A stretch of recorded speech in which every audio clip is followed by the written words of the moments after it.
पंचक व्रत श्री मास में होने वाले व्रतों को बतलाता हूँ। सर्वप्रथम स्नान कर भगवान विष्णु का पूजन करना चाहिए।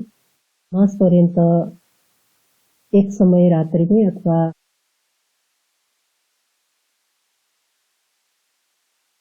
अथवा दुग्ध, शाक और फलादि का सेवन करे या उपवास करे।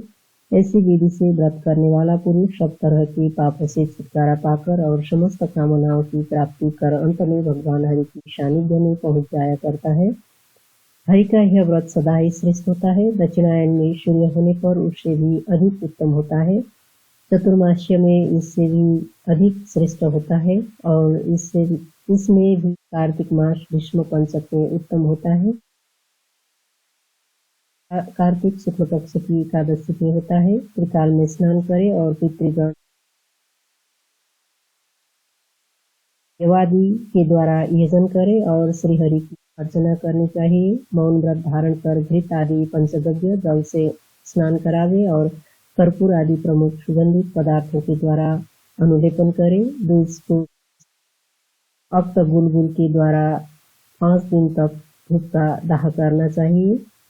परमानन्न का नैवेद्य समर्पित करे और अष्टोत्तर शत जाप करे। जाप का मंत्र जपने के पश्चात ओम नमो वासुदेवाय इस 8 अक्षरों वाले मंत्रों से स्वाहा यह अंत में लगाकर घी और तिल आदि की सामग्री से होम करना चाहिए।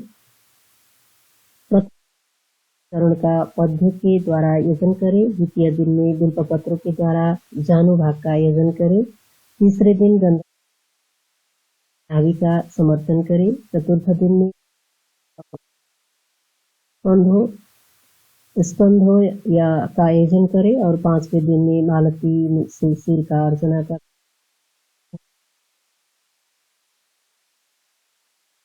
आसन करे। गोमूत्र और पंचम में पंचगव्य करे। पंचदशी में इस प्रकार से करने पर व्रत करने वाला मुक्ति एवं मुक्ति प्राप्त करने वाला होता है। दोनों पक्ष में नियम से नित्य ही एकादशी का व्रत करना चाहिए। अधो के समूह वाले नरक से निवृत्ति होती है। अर्थों का प्रदान करने वाला और विष्णु लोक के प्रदान करने वाला होता है। एकादशी, द्वादशी तथा निशांत में त्रयोदशी करे। जहाँ पर नित्य ही एकादशी होती है वहाँ पर साक्षात भगवान हरि सन्निहित रहा करते हैं। जहाँ पर दशमी और एकादशी ही अर्थात दशमी विधवा एकादशी हो वह यहाँ पर असुर स्थित रहा करते हैं। द्वादशी की पारण करना चाहिए। मृतक और मृतक में करे। प्रतिपदा में पूर्व मिश्रा चतुर्दशी का उपवास करे। हे मुने, पूर्व अमावस्या में पूर्व मिश्रित करे। द्वितीया का और तृतीया का उपवास करे।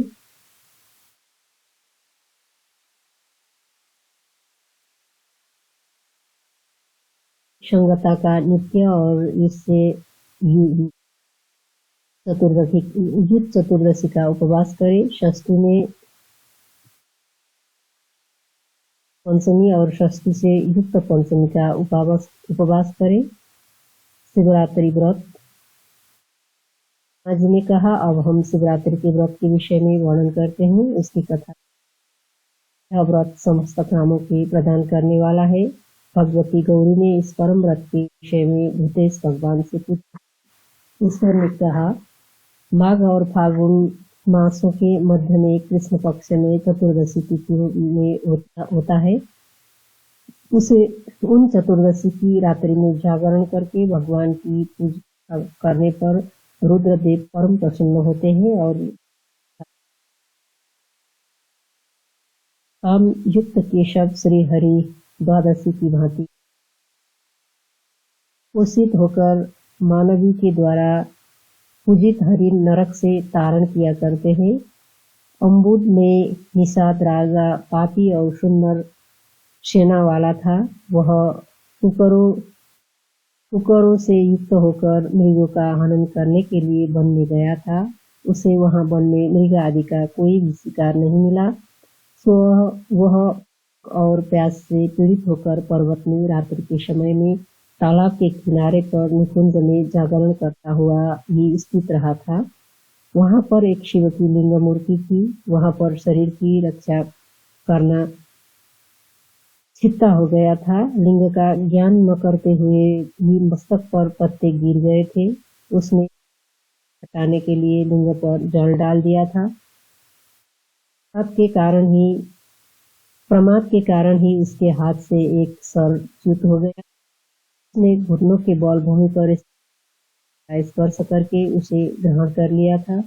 इस प्रकार से स्नान, स्पर्शन, पूजन और उसका जागरण हो गया। जब प्रातःकाल हुआ तो वह वहां से घर आ गया और भार्या के द्वारा दिया हुआ अन्न उसने खाया था।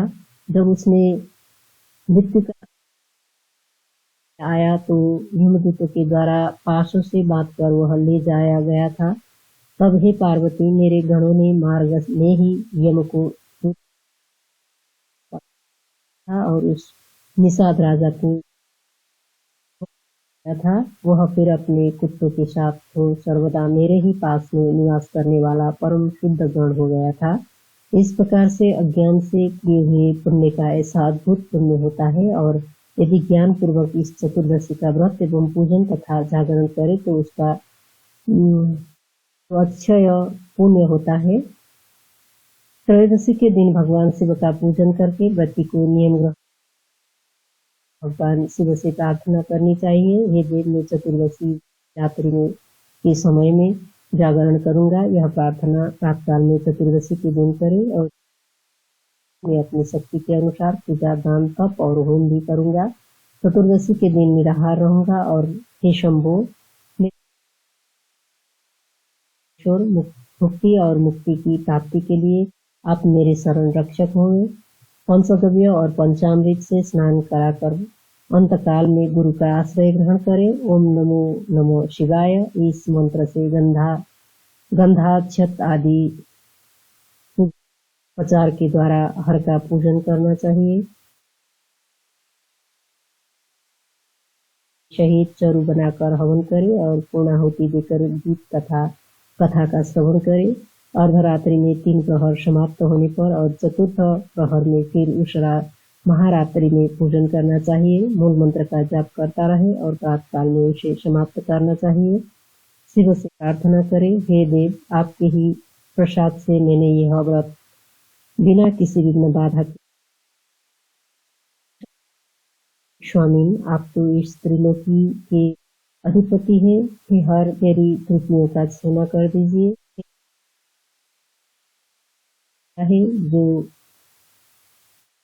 जो कुछ भी मैंने भगवान रुद्र को अर्पित किया है, यह सभी कुछ आपको ही संग समाप्त किया है। हे श्रीमन, आप मुझ पर प्रसन्न होइए और अब आप गृह के प्रतिगमन करिए। आपके दर्शन मात्र से ही मैं परम पवित्र हूँ, इससे तनिक भी संशय नहीं है। इसके ध्यान में एक निष्ठ हो, उनको भोजन करावे और वस्त्र एवं छत्र आदि का दान करे। आदिदेव, आप भूतों के ईश हैं और लोगों के ऊपर अनुग्रह करने वाले हैं। मैंने जो कुछ भी श्रद्धा, आप मुझ पर प्रसन्न हो। इस प्रकार से इसे समाप्त करें और व्यक्ति को चाहिए कि इस व्रत को बराबर निरंतर 12 वर्ष तक करे। इसका यह फल होता है कि इस संसार में अतुल कीर्ति, श्री, पुत्र, राज्य, वैभव प्राप्त करके अंत समय में शिव के पूर्व में वह गमन किया करता है। यह 12 मासों के जागरण करे। व्रत करने वाला पुरुष 12 को भोजन कराकर तुष्टान करने वाला स्वर्ग की प्राप्त होता है।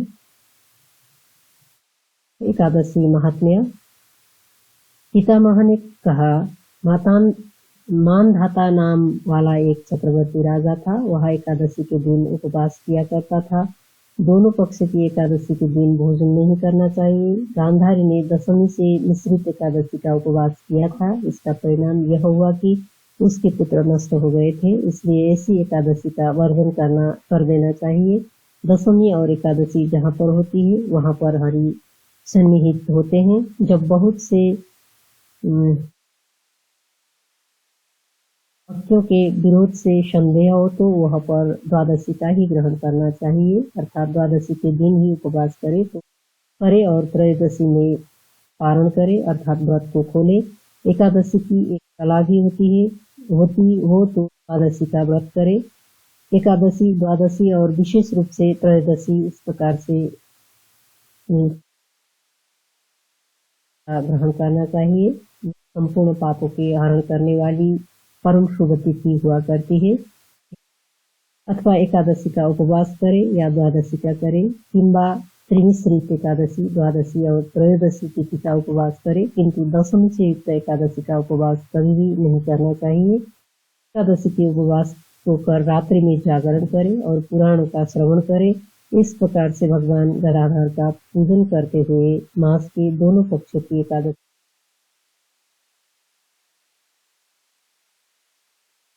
और पूजा विधि। श्री ब्रह्मा जी ने कहा, यह लोक जिस अर्चन के द्वारा परम गति को प्राप्त हुआ था, अब मैं उसी अर्चन के विषय में बतलाता हूँ। यह अर्चन परम भक्ति और मुक्ति को प्रदान करने वाला है। सामान्य मंडल का न्यास करके द्वार देश पर धाता विधाता गंगा और महानदी यमुना का अर्चन करे। द्वार श्री दंड प्रचंड वास्तु पुरुष मध्य के आधार शक्ति कूर्म और अनंत की अर्चना करे।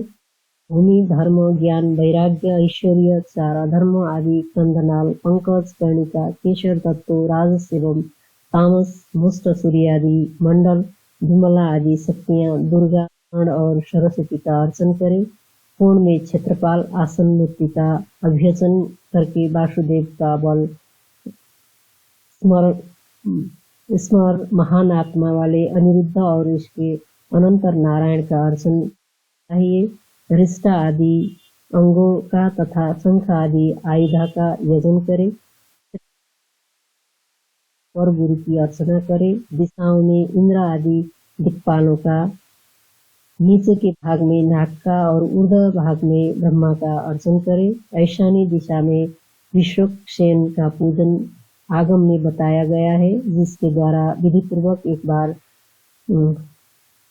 सम्यर्चित देव इस प्रकार से किए गए हो, उस पूजन करने वाले महात्मा का जन्म इस संसार में नहीं होता है। पुंडरीक के लिए ब्रह्मा का और गदाधर का पूजन करना